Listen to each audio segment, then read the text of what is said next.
Hello students, welcome to EPG Pathshala. I am Professor P.N. Kodru from Jammu. Today we are going to discuss about a module entitled Electron and Neutron Diffraction under paper Crystallography and Crystal Growth.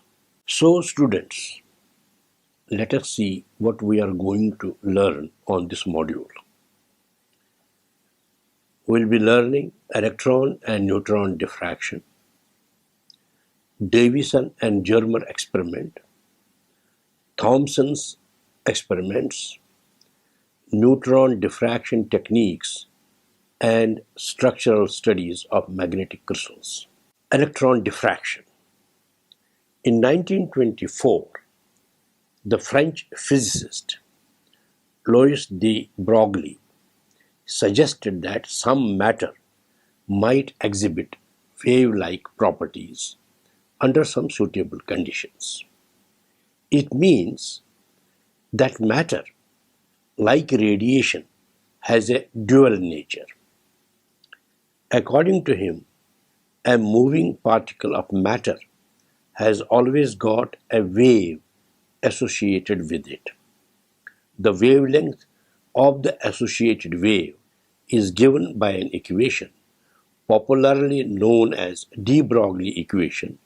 Thus lambda is equal to h upon mass into velocity, which is equal to h upon p, where p stands for the momentum. This is an expression for the de Broglie wavelength, which translated in physical language means that a material particle of mass m moving with a velocity v has a wave associated with it. The associated wavelength is given by the ratio of Planck's constant h to the momentum mass to the velocity equal to p, that's the momentum of the particle. According to relativity principle, the momentum p of a photon of energy h nu is given by h nu upon c, where nu stands for frequency and c for the velocity of light. So p is equal to h nu upon c, which will be equal to h upon lambda, or lambda is equal to h by p. We know that kinetic energy of the particle E is equal to 1/2 mv square, or lambda is equal to h upon mass into the velocity equal to h upon under root of twice me. For particle s moving with very high velocity approaching the velocity of light c, we have to apply relativistic correction to the above equation. According to Einstein's equation, E is equal to mc square minus moc square, and so m is equal to m0 upon under root of 1 minus v square by c square, where m is the actual mass and m0 is the rest mass. Hence the relativistic equation for the wavelength becomes lambda equal to h upon under root of twice m naught e into 1 plus e upon twice m naught c square. The factor within brackets 1 plus e upon twice m0 c square raised to minus 1 by 2 of this equation forms the relativistic correction factor. The wavelengths associated with different material particles such as electron, protons, atoms, molecules, etc. can be found out on application of the relation lambda is equal to h upon mass into velocity. Considering electrons of the cathode rays, one has to use the relation 1/2 mv square equal to E capital V upon 300, where m is the mass of the electron, v its velocity, assumed to be far below that of light, and as such in the range of non-relativistic speed. Small e, the charge on the electron in ESU, and capital V, the potential difference between the electrodes of the discharge tube expressed in volts. M square V square is equal to 2m E capital V upon 300, or m into small v is equal to under root of m E capital V upon 150.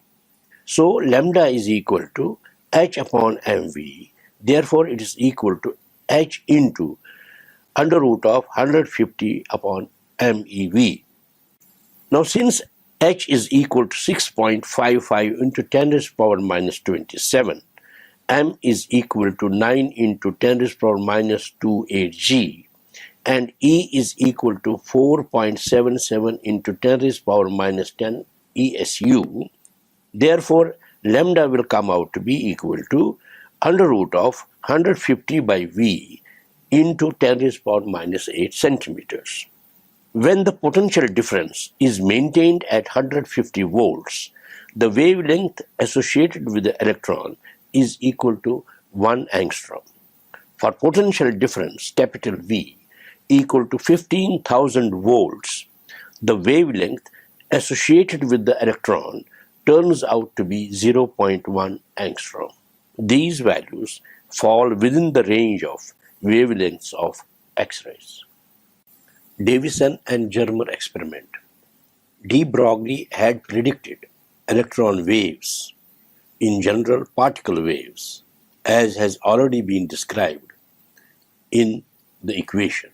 Two American physicists, Davisson and Germer, experimentally confirmed the same in 1927 by measuring the de Broglie wavelengths for slow electrons using diffraction methods. The experimental setup is shown schematically in figure 11.1. Capital E is an electron gun which produces beam of electrons. The filament, capital T, is made of tungsten, which is heated so as to emit electrons as a result of thermionic emission. S1, S2, and S3 are the slits to collimate the electron beam into a fine parallel pencil. A suitable electric field of predetermined potential difference is applied by a battery V so that the electrons emitted by the heated tungsten filament get sufficiently accelerated. The final pencil of electrons is then allowed to fall on a target symbolized by capital N, which is a single large crystal of nickel. There is an arrangement for rotating target N about an axis parallel to the axis of the incident beam of electrons. Capital F is a Faraday cylinder called as collector, which is connected to a very sensitive galvanometer, capital G. The collector is movable along a graduated scale, CC, which is circular so as to be able to receive the electrons which get reflected after hitting the target, that is nickel crystal, at angles ranged between 20 and 90 degrees. The collector, represented by capital F, is double-walled, each of which is insulated from the other. On striking the target, two types of electrons are to be taken care of. One type include those which are fast, having almost the incident velocity, and second type are those which are slow. The latter type are those which are secondary electrons produced as a result of collision with atoms. Since it is only the fastest electrons which are of interest, the second type of electrons being secondary and slow or stopped from entering the collector. The stoppage of the latter type of electrons in making entry into the collector is done by applying a retarding potential between the inner wall and the outer wall, because of which only the fastest electrons, that is, of the first type, are able to enter the collector and get detected by the sensitive galvanometer. The accelerating potential used in the experiment ranged somewhere between 30 to 600 volts, and the retarding potential was only 9/10 of the accelerating voltage. The whole setup was completely enclosed in a highly evacuated and degassed vessel. The target used was nickel crystal, which has face-centered cubic structure. It was cut parallel to the lattice plane 111, which is at right angles to one of the diagonals of the cube. The crystal was rotated about the axis as described earlier, so as to present the crystal plane to the incident beam and the beam entering the collector as may be required by the experiment. The experiment can be conducted in two different ways. A. The beam of electrons may be maintained at normal incidence on the surface of the crystal. In this arrangement, the diffraction effect from the surface layer acting as a plane grating is produced. For each azimuth of the crystal, a beam of electrons is made to fall normally on the surface of a crystal. The collector is moved to different positions and the galvanometer current noted. The galvanometer current is a measure of the intensity of the diffracted beam of electrons. Dependence of intensity of diffracted beam of electrons on the angle between the incident beam and the beam entering the collector, also known as co-latitude, is plotted for different voltage electrons. The curves recorded for different voltage electrons appear to be of the form as shown in figure 11.2 A to F. Figure 11.2 A to F shows curves showing dependence of the intensity of diffracted beam of electrons on angle between the incident beam and the beam entering the collector for different voltage electrons for 40 volts, 44 volts, 48 volts, 54 volts, 60 volts, and 68 volts. The bump starts appearing in the curve for 44 volt electrons. The maximum development in curve is observed for 54 volts at co-latitude of 50 degrees. For voltage greater than 54 volts, the bump gradually reduces, and at 68 volts it disappears and is not seen. The bump in these curves provides evidence for the electron waves and experimental confirmation of de Broglie concept of matter waves. The wavelength associated with 54 volt electron can be calculated using the expression lambda equal to under root of 150 by 54 angstroms, which equals 1.66 angstroms. Let us consider the diffracted beam at co-latitude of 50 degree and assume the value of interplanar spacing small d to be 2.15 angstroms in the equation for a plane reflection grating n lambda equal to d sine theta, where n is equal to 1, that is the first order. Lambda comes out to be equal to 2.15 sine 50 degrees, which equals 1.65 angstroms. B. The beam of electrons is allowed to strike obliquely on the target. In this particular arrangement, one is able to achieve diffraction effect from a space lattice. It is a situation analogous to Bragg's X-ray diffraction, and n lambda equal to 2d sine theta is appropriately applicable to this case.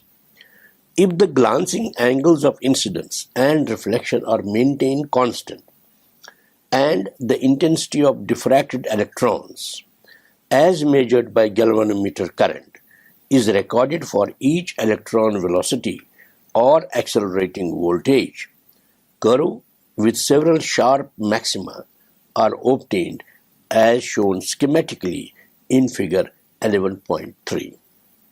The different maxima correspond to different orders.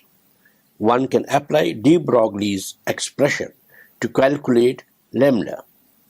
Lambda can also be determined using glancing angle theta and the grating spacing d by using Bragg's expression.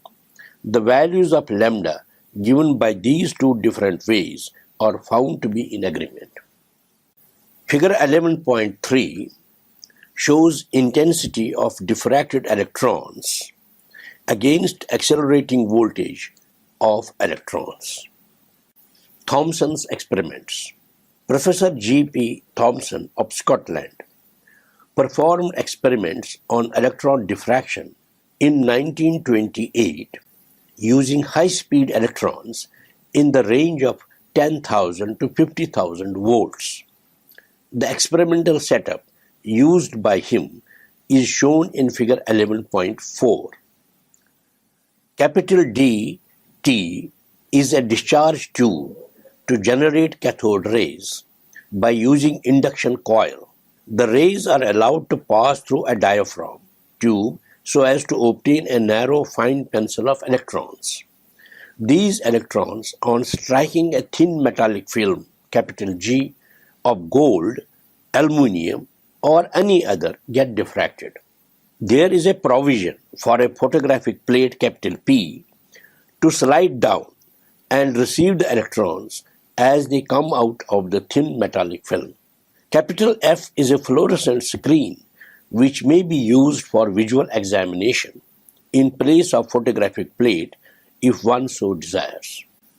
The space Fg is evacuated to a high vacuum. The high-speed electrons, on passing through the thin film at capital G, get diffracted like X-rays, and the effect is seen on the photographic plate in the form of symmetrical pattern of concentric rings about a central spot, demonstrating that the diffraction pattern is because of electrons behaving as waves as shown in figure 11.5. Figure 11.5 shows concentric rings about a central spot as a result of diffraction of electrons. Following Thomson's experiment, several other scientists performed experiments on diffraction of electrons. For example, Kikuchi of Japan in 1928 obtained electron diffraction pattern of mica using 45,000 volt electrons. J.V. Hughes in 1934 used electrons of speed comparable with the speed of light and proved validity of de Broglie's law. The above said experiments and several others which followed them established vast scope of electron diffraction in the analysis of crystal structures. Now we shall talk about neutron diffraction. Diffraction of X-rays is primarily by extranuclear electrons and as a consequence of which it gives a diffraction that increases with atomic number. Neutron diffraction is an important probe of investigation on internal structure of crystals and has the potential of providing information which is not possible for X-rays or electrons. It is therefore important to know about the differences in X-ray and neutron diffraction processes. X-rays are scattered from the electrons associated with the atoms. The scattering of neutrons is mostly because of two factors: the nuclei in the crystal, and second, the magnetic interaction between the atoms or ions in the crystal and the neutrons, that is, between the neutrons and impaired electrons in a magnetic crystal. Only in those cases where atoms have magnetic moments are the neutrons scattered from the electrons. For example, the transition metal atoms have magnetic moments on account of impaired electrons. Because of interaction between magnetic moment associated with the spin of the neutron and the magnetic moment of the atoms, magnetic scattering takes place. Since neutron scattering takes place from nuclei of atoms and not from the electrons, it becomes an effective tool to determine the position of very light atoms in the crystal. For example, hydrogen atoms in a crystal cannot be detected by X-ray diffraction technique on account of the fact that X-ray scattering produced by the electrons, one for each hydrogen atom, is too weak. The situation is different when neutrons are used as probing particles. On exposure to neutrons, light atoms like hydrogen scatters relatively strongly, because of which the position of hydrogen atoms get precisely located by using neutron diffraction. On account of their magnetic moment, neutrons interact with the magnetic field of electrons of solids. Neutron diffraction techniques are extremely valuable in structural studies of magnetic crystals. Taking the example of a non-magnetic structure of figure 11.6a and the magnetic structure of figure 11.6b, one can notice the difference between an X-ray diffraction pattern or a neutron diffraction pattern produced by the non-magnetic structure shown in figure 11.6a and the neutron diffraction pattern due to structure of figure 11.6b, which is shown in figure 11.7ab, which shows a plot of the intensity of the diffracted X-rays or neutrons I theta against theta. Figure 11.6a is for non-magnetic structure and figure 11.6b is for antiferromagnetic structure. The structure shown in figure 11.6b is an example of an antiferromagnetic crystal.